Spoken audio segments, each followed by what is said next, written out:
Buenos días, mi nombre es Ángel Belmonte Martínez y os voy a presentar mi proyecto llamado La engañosa sencillez de los triángulos. Esta presentación se dividirá en los siguientes puntos: una breve introducción, la presentación de mis objetivos, la metodología y materiales que he utilizado para desarrollar este proyecto, mi marco teórico, mi marco empírico, las conclusiones obtenidas y agradecimiento. Tras este breve prólogo, doy paso a la introducción. Un proyecto entero dedicado a los triángulos, ¿y qué vais a encontrar? Han pasado 2 años desde que empecé este proyecto, y han sido muchas las veces que he tenido que responder a estas preguntas. Pero es normal, porque nadie puede imaginar todo lo que esconde la figura geométrica más simple. 3 lados, triángulos y 3 vértices. Estos son los elementos que conforman un triángulo, una herramienta que ha sido fundamental para el desarrollo de todas las civilizaciones. Remontándonos al principio de esta, los babilonios ya conocían y utilizaban las ternas pitagóricas en sus quehaceres diarios, por ejemplo, para realizar medidas en agricultura. Esto lo sabemos gracias a una tablilla encontrada del 4000 a.C. en el que se reflejan cálculos geométricos. También los triángulos son una herramienta fundamental para el desarrollo de nuestras tecnologías modernas, por ejemplo, para la triangulación de los GPS.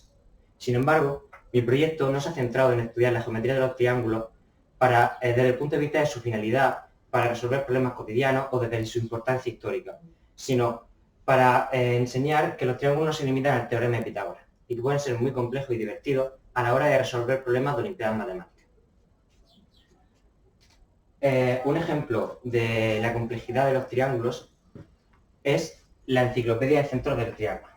Un descubrimiento que para mí ha sido muy interesante en mi investigación. Esta es una página web mantenida por su creador, el matemático estadounidense Clark Kimberlin, de la Universidad de Evansville, cuya finalidad es enumerar todos los puntos y centros interesantes que se van descubriendo en el triángulo. Hoy en día la cifra asciende a 50.000 puntos con nombre propio y sus propias propiedades, dentro del triángulo.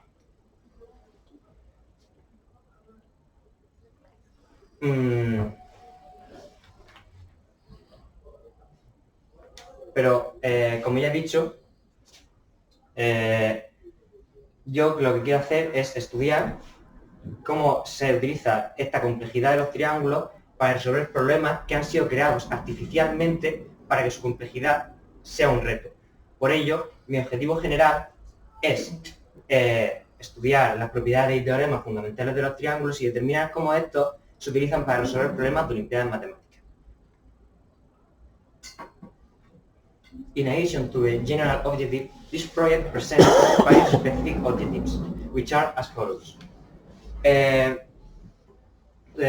demonstrate that by knowing the most common theorems about the geometry of triangles, you can solve really complex problems. To determine the difficulty or amount of knowledge that make the difference between local or national mathematical Olympics problems. To show the training and the imagination needed to be able to use the properties of triangles to solve mathematical Olympic problems, and to discover and share the beauty of triangles. Para poder cumplir estos objetivos, se ha seguido la siguiente metodología. Hemos hecho una revisión bibliográfica sobre las propiedades y teoremas más famosos de los triángulos, cuyo cribado se ha realizado teniendo en cuenta si estas propiedades estaban bien elaboradas y además se hacían de forma geométrica. Para poder comprobar esto, he comprobado y rehecho todas estas demostraciones. Por otro lado, se ha recolectado una serie de documentos de olimpiadas matemáticas sin tener en cuenta su fecha, de los que se han extraído los problemas de olimpiadas matemáticas que se basaban en la geometría de los triángulos. Y para finalizar, estos problemas seleccionados se han resuelto y analizado. Esta información se ha estructurado en 2 grandes grupos, empezando por el marco teórico, en el que se agrupan todas las propiedades y teoremas de los triángulos, en 4 subgrupos. Primero, propiedades básicas de los triángulos, como criterios de semejanza, criterios de congruencia o teoremas tan famosos como el teorema de Tales y teorema de Pitágoras. En segundo lugar, tenemos puntos y rectas famosas, puntos y rectas interesantes del triángulo, como el incentro o el circuncentro. En tercer lugar, tenemos teoremas muy famosos sobre los triángulos, como el teorema de Euler, y por último, relaciones interesantes entre sus lados. Por otra parte, la información se ha agrupado en el marco empírico, en la cual se desarrollan las resoluciones y análisis de los problemas de Olimpiadas Matemáticas previamente seleccionados.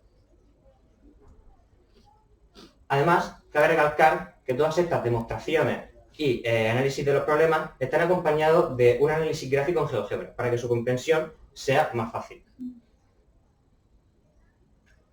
Dado que este proyecto se basa en una revisión bibliográfica sobre teoremas y propiedades de los triángulos, los materiales utilizados han sido sobre todo fuentes bibliográficas online, como antiguos trabajos relacionados o TFG. Y también fuentes bibliográficas escritas, como libros de divulgación matemática.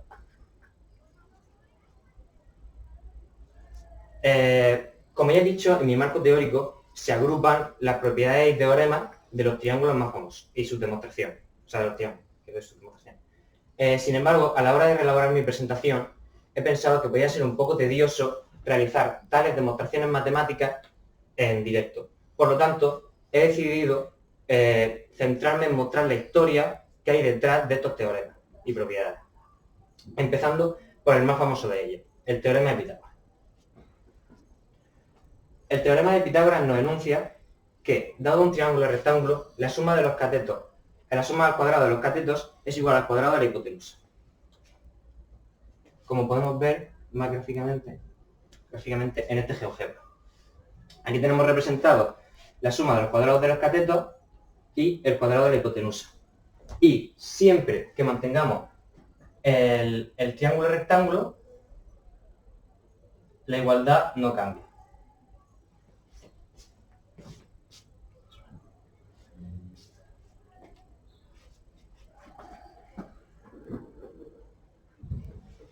El teorema de Pitágoras es uno de los teoremas que cuenta con más demostraciones hechas.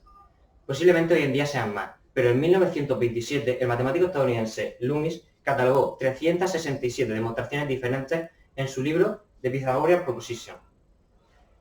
Una de estas demostraciones es la que aparece en el famoso elemento de Euclides. Dale pantalla completa.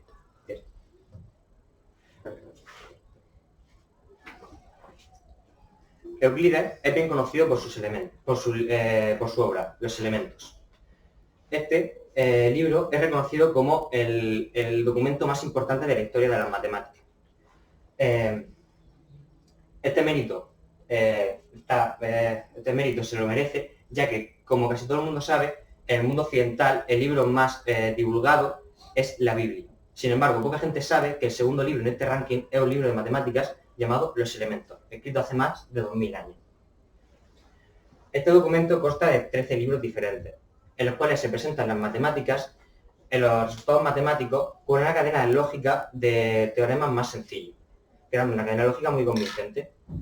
Esta es la primera vez en la que las matemáticas se propusieron de una manera axiomática deductiva. Lo más curioso es que en el documento más importante de las matemáticas, el primer libro está íntegramente dedicado a la geometría de los triángulos. Y en este primer libro es en el que se encuentra la demostración del teorema, una de las demostraciones del teorema de Pitágoras. En tal demostración nos dice que los cuadrados formados por los lados de los catetos, la suma de los cuadrados formados por el lado de los catetos es igual al cuadrado formado por el lado de la hipotenusa, como está representado en este GeoGebra. Pero además, gracias a este análisis, podemos saber que este teorema también se cumple siempre y cuando cambiemos los cuadrados por cualquier otra figura geométrica regular cuya área dependa de la longitud de sus lados. Por ejemplo, si nosotros cambiamos los cuadrados por pentágonos, la suma de los pentágonos producidos por los lados por los catetos es igual al pentágono producido por la hipotenusa, siempre y cuando no cambiemos el ángulo recto. Y esto pasa con cualquier figura geométrica regular.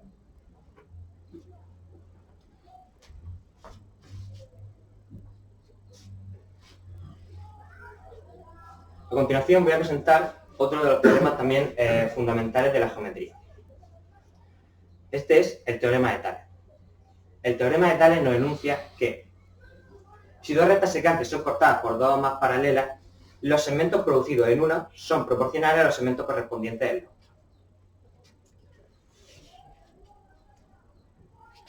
Como podemos ver aquí, estas dos rectas son secantes y se cortan en el punto P. Y además están cortadas por estas tres paralelas. Entonces, lo que quiere decir este teorema es que P por A entre P por A' es igual a por B entre A' y B', que a su vez es igual que BC entre B' y C'. Y esto siempre se cumple mientras no varíe el paralelismo entre las rectas.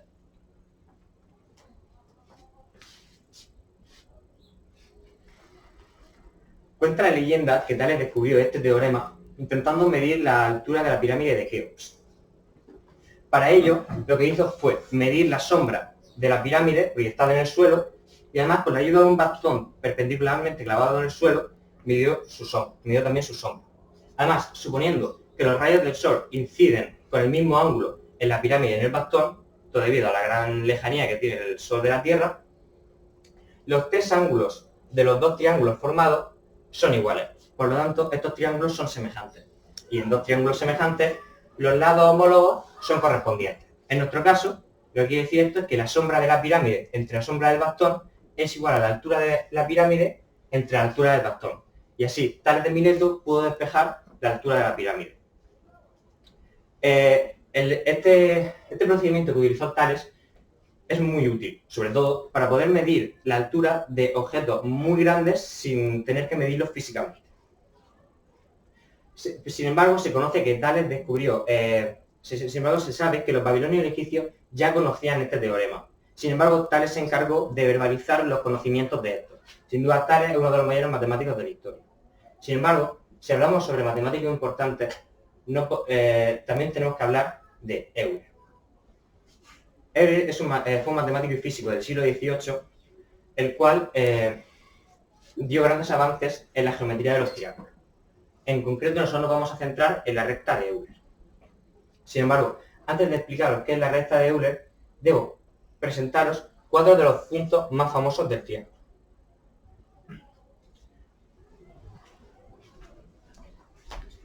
Estos son el baricentro.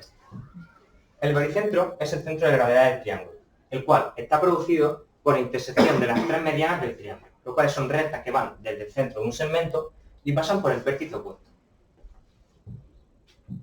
El incentro, el cual es el centro de la circunferencia inscrita del triángulo, el cual se produce por la intersección de las tres bisectrices interiores del triángulo, las cuales son el lugar geométrico que equidista dos de los lados del triángulo. El circuncentro, el cual es el centro de la circunferencia circunscrita del triángulo. Este se produce con la intersección de las tres mediatrices de los lados del triángulo, los cuales son el lugar geométrico que equidista de los extremos de un segmento, en este caso, los vértices del triángulo. Y por último, el ortocentro, el cual es el punto que se produce con la intersección de las tres alturas del triángulo, las cuales son rectas perpendiculares a un lado que pasan por el vértice opuesto. La recta de Euler lo que nos dice es que siempre en un triángulo el baricentro, el circuncentro y el ortocentro están alineados. Y además, si el incentro está contenido en esta recta, el triángulo en cuestión es un triángulo isósceles. La característica principal de esta recta nos dice que la distancia del ortocentro al baricentro es el doble que la del baricentro al circuncentro, o lo que es lo mismo, la distancia de HG es el doble que la de GO, como podéis ver en esa relación.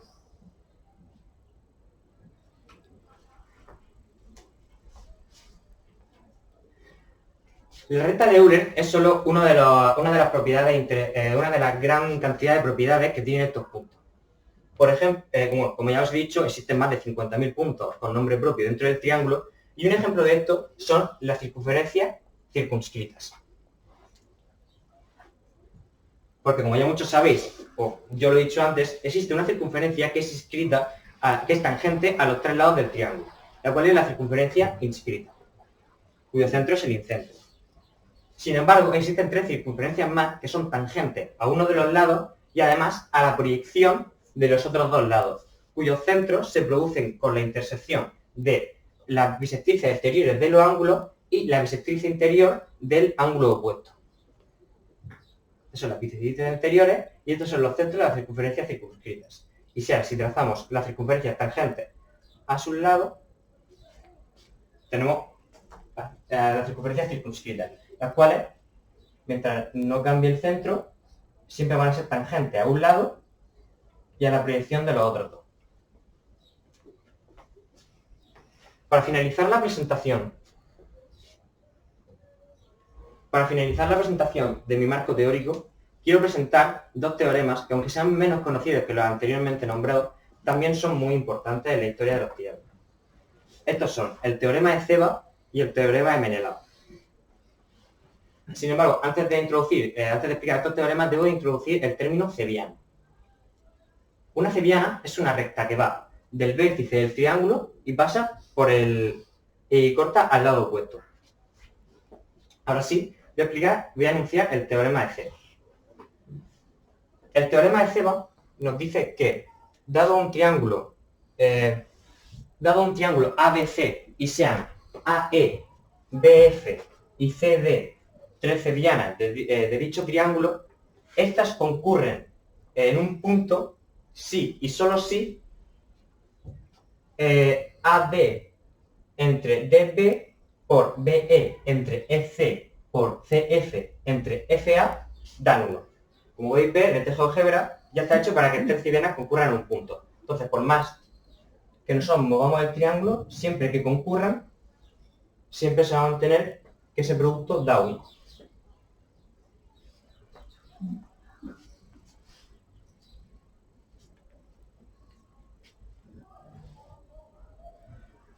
Este teorema fue demostrado por Giovanni Ceva en 1678. Sin embargo, se sabe que fue anteriormente demostrado por un rey de la taifa de Zaragoza del siglo XI llamado Al-Mutamán, el cual demostró este teorema en su obra llamada Kitab al-Istimmal, traducida como Libro de la Perfección. Se desconoce si Ceva demostró este teorema por su cuenta o encontró el Libro de la Perfección traducido y de ahí sacó la demostración. Para concluir la presentación de mi marco teórico, voy a presentar el teorema de Menelau, el cual nos permite saber si tres puntos que pertenecen a un triángulo a la proyección de sus lados son colineales, o sea que le definen una línea recta. El teorema de Menelau nos dice que para que dado un triángulo ABC y tres puntos pertenecientes a sus lados o a la proyección de ellos, estos tres puntos son colineales si y solo si A por E entre EC por CD entre DB por BF entre FA dan 1, como podéis ver en esta expresión. He presentado el teorema de Ceva y el teorema de Menelau juntos, dado su gran parecido en sus igualdades. Estos teoremas, el teorema de Ceva y de Menelau, tienen grandes utilidades en nuestra vida cotidiana, sobre todo para saber si tres rectas son concurrentes o tres puntos son colineales, o teniendo ya esta premisa para sacar información sobre estas. Al igual que todos los teoremas anteriormente mencionados, todos tienen una utilidad en nuestra vida cotidiana. Sin embargo, y perdonad por repetirme, el propósito de este trabajo no es mostrar la utilidad de los triángulos para resolver problemas de la vida cotidiana, sino para resolver problemas de olimpiadas matemáticas, cuyo contenido está desarrollado en mi marco empírico. Sin embargo, antes de proceder a su exposición, debo recalcar que todos los teoremas y propiedades anteriormente mencionados y que posteriormente mencionaré están todos demostrados y explicados en mi trabajo. Ahora sí, procedo a explicar mi marco empírico. El procedimiento que se ha llevado para su desarrollo ha sido: se han resuelto los problemas anteriormente seleccionados sobre olimpiadas matemáticas, se han analizado gráficamente con GeoGebra y posteriormente se han determinado cuáles han sido los conocimientos necesarios para su resolución. Este último punto es el que yo voy a presentar a continuación. empezando por fase local, el examen de enero de 2010. En este problema, los conocimientos necesarios para su resolución son la fórmula del área del triángulo relacionando su base y su altura, base por altura entre 2, el teorema de Pitágoras y las fórmulas de Cardano. Las fórmulas de Cardano no son un conocimiento relacionado con la geometría de los triángulos. Sin embargo, gracias a esto, concluimos que a este nivel, además de conocer los teoremas de propiedades pertinentes para la resolución de los problemas, también se necesita una buena base en geometría y matemáticas. Sin embargo, un ejercicio en el que no tuvimos este problema fue en el de enero de 2021, para el cual los conocimientos necesarios son criterios de congruencia, criterios de semejanza, además de la definición de bisectriz. Todos conocimientos que se imparten en la primaria o la ESO. Para finalizar la presentación de mi marco empírico, quiero presentar el que para mí ha sido el problema más difícil de resolver. Este es ya de fase nacional de enero de 2015. Para la resolución de este problema, los conocimientos empleados fueron el teorema de Pitágoras, el teorema de la mediana, el teorema de Euler, cómo se comporta un ángulo inscrito en una circunferencia y la fórmula del área del triángulo. Área es igual a por b por c partido entre 4r mayúscula, siendo r mayúscula el radio de la circunferencia circunscrita, y área es igual a r minúscula por p, siendo r minúscula el radio de la circunferencia inscrita y p el semiperímetro, el perímetro entre 2.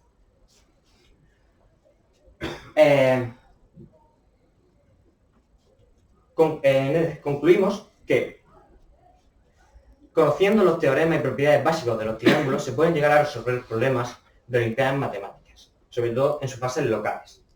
Sin embargo, para la resolución de estos problemas, lo más importante no son los conocimientos que uno aprende, sino el entrenamiento y la imaginación que se necesitan para relacionarlos entre sí. Aquí encontramos una gran diferencia entre fase local y fase nacional, ya que la fase nacional requiere bastantes más conocimientos y la dificultad de relacionarlos entre sí es bastante superior. Hemos llegado a esta conclusión ya que, aunque me he empapado de los conocimientos necesarios en mi marco teórico para la resolución de estos problemas, aún así, a la hora de entenderlos y resolverlos, me he enfrentado a una dificultad, en algunos casos, abrumadora. Y no sé si me he podido convencer de la belleza de estos ejercicios relacionados con los triángulos. Sin embargo, como estudiante que ha pasado 2 años estudiándolos, he quedado sorprendido a la dificultad que se enfrentan algunos simplemente por diversión. Y he llegado a la conclusión de que no estoy a su nivel. Bueno, para finalizar, quiero agradecer a Bruno Martín Liza por ser el profesor que imparte la materia de investigación y por siempre guiarme en este proyecto, y además por no perder la fe en mí por tarde que le entregase las cosas. A Paco, que ya todos lo conocemos, por ser el tutor de mi proyecto y por hacer que haya sido interesante desde el minuto 1 que empezamos. Además de por resolverme las dudas a cualquier hora. Y por último a Jorge, el cual ha sido la persona que más ha influido en mí durante este proyecto, ya que siempre ha estado conmigo y aunque estuviésemos muy agobiados, siempre ha tenido tiempo para resolverme una duda, para hacerme reír. Sin duda un gran amigo. Te quiero, Jorge. Y hasta aquí mi presentación.